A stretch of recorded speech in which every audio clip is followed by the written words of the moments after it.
নমস্কার বন্ধুরা, পম্পার কিচেনে আপনাদের সকলকে স্বাগত। আজ বানাবো একদম দোকানের মতো নরম তুলতুলে ফুলকো ফুলকো নানপুরি। বাড়িতে থাকা সামান্য কয়েকটা উপকরণ দিয়ে যে এত সুন্দর নানপুরি বানানো যায়, আপনারা না দেখলে বিশ্বাসই করতে পারবেন না। এটা খেতে একদম দোকানের মতো আর ভীষণ টেস্টি। ভিডিওটি সম্পূর্ণ দেখার অনুরোধ রইল। আশা করছি আপনাদের ভীষণ ভালো লাগবে। তাহলে চলুন আজকের রেসিপিটা দেখে নেওয়া যাক। আজকের এই নানটা বানানোর জন্য দেখুন, এখানে এক বাটি আমি টক দই নিয়েছি। দইয়ের মধ্যে দিয়ে দেবো সামান্য পরিমাণে লবণ, হাফ চামচ দিয়ে দেবো চিনি। চিনিটা কিন্তু এই হাফ চামচ ব্যবহার করবেন। হাফ চামচ দিয়ে দেবো বেকিং সোডা। এবার দিয়ে দেবো ওই বাটির মাপ করে 1.5 বাটি ময়দা। এই আমি 1.5 বাটি দিয়ে দিলাম ময়দা। এবার এখানে দিয়ে দেবো 2 থেকে 3 চামচের মতো সাদা তেল। খুব বেশি দরকার নেই, 2 থেকে 3 চামচ দিলেই হবে। এবার সমস্ত উপকরণ খুব ভালোভাবে হাত দিয়ে মেখে নেব। আচ্ছা, এই ডোটাকে কিন্তু খুব ভালোভাবে মাখাতে হবে আর একদম নরম করে মাখাবেন। নরম করে মাখালে তবেই কিন্তু নানপুরিগুলো দুর্দান্ত খেতে হবে। যদি টাইট করে মাখান তাহলে কিন্তু হবে না। আর একটা কথা, এখানে যদি আপনারা মিক্সড করতে করতে দেখেন যে একটু জলের প্রয়োজন, তাহলে আপনারা জল ব্যবহার করতে পারেন। যদি হাতের কাছে টক দই থাকে তাহলে কিন্তু আপনারা টক দই ব্যবহার করবেন। টক দই ব্যবহার করলে ভালো হয়। আর যদি না থাকে তাহলে কিন্তু জল ব্যবহার করতে পারেন। আচ্ছা, আর একটা কথা, এখানে চেষ্টা করবেন সবসময় বেকিং সোডা ব্যবহার করতে। বেকিং পাউডার কিন্তু ব্যবহার করবেন না। বেকিং পাউডার ব্যবহার করলে কি হয়, এই যে নানপুরিটা বানাচ্ছি একটু টাইট হয়ে যায়। তাই বেকিং পাউডার না ব্যবহার করে একটু বেকিং সোডা ব্যবহার করলেই হবে। এখানে দেখুন আমার জলের প্রয়োজন নেই, যেহেতু আমি মাপটা যেমন করে নিয়েছি একদম পারফেক্ট মাপ। যে পাত্রে করে আপনারা টক দই নেবেন সেই পাত্রে মাপ করে 1.5 বাটি ময়দা নিলেই কিন্তু একদম ঠিকঠাক রেডি হয়ে যাবে। আর দেখুন মিশ্রণটা কতটা নরম, হাতের মধ্যে লেগে যাচ্ছে, দেখতেই পাচ্ছেন কেমন হাতের মধ্যে লেগে যাচ্ছে।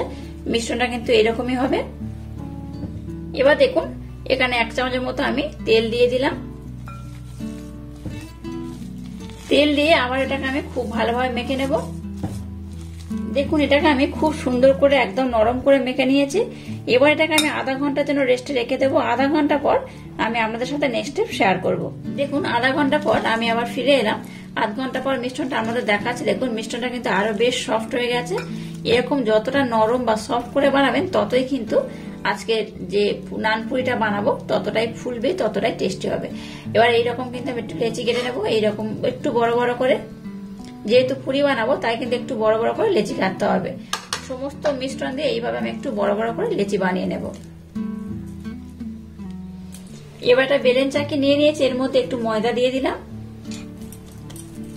এবার দেখুন মিশ্রণটা হাতের মধ্যে নিয়ে এইভাবে একটু গোল করে নেব।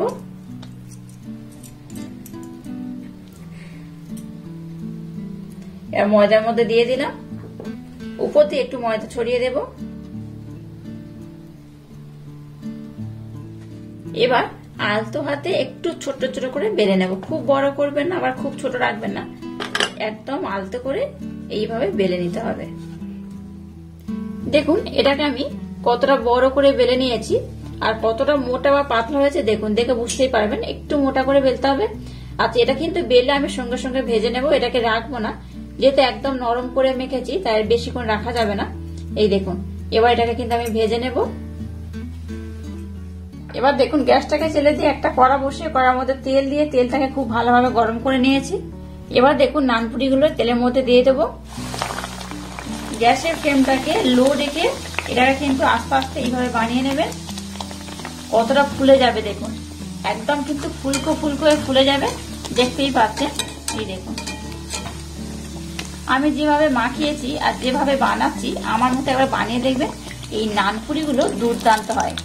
যে কোনো রেস্টুরেন্ট বলুন আর বিয়ে বাড়ি বলুন, সবকিছুকে কিন্তু হার মানাবে। কালারটা দেখুন কত সুন্দর এসছে।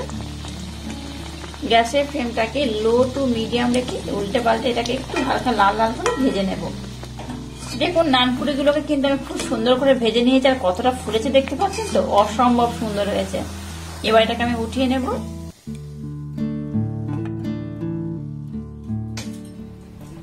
আবার একটা বেলে নেব একইভাবে। আবারও বলছি, একটা করে বেলবেন আর ভেজে নেবেন, তাতে কিন্তু নানপুরিগুলো দুর্দান্ত হবে। একইভাবে আবার আমি একটা ভেজে নেব।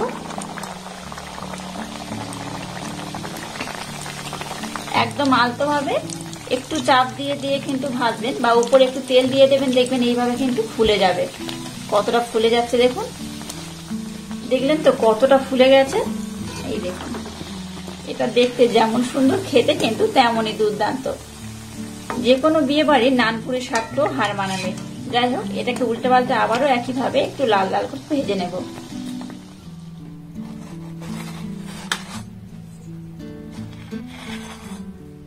দেখুন নানপুরিগুলো একদম রেডি হয়ে গেছে, আর কত সুন্দর হয়েছে দেখুন, একদম নরম তুলতুলে সফট। আর দেখতেই পাচ্ছেন, এই দেখুন, দেখলেই বুঝতে পারছেন কতটা নরম কতটা সফট। এটা কেটে দেখাচ্ছে দেখুন কেমন হয়েছে। এই দেখুন, বাচ্চা থেকে বড় সবাই ভীষণই পছন্দ করবে। দেখলেন তো ভিতরটা কিন্তু একদম যেমন রুটির মতো হয় সেই রকমই হয়ে গেছে। বাচ্চা থেকে বড় সবাই যেই খাক না কেন ভীষণ মজা করে খাবে, আর বিয়ে বাড়ির স্বাদকেও কিন্তু হার মানাবে। তো যাই হোক, এইভাবে যদি আপনারা বাড়িতে বানান আমাকে কিন্তু কমেন্ট করে জানাবেন আপনাদের কেমন লাগলো। তো আজকের এই রেসিপিটা যদি আপনাদের ভালো লাগে তাহলে চ্যানেলটাকে লাইক, শেয়ার, কমেন্ট এবং সাবস্ক্রাইব করবেন, আর পাশে থাকা বেল আইকনটা প্রেস করে দেবেন। তাহলে টাটা, আবার দেখা হচ্ছে নতুন কোনো রেসিপি নিয়ে।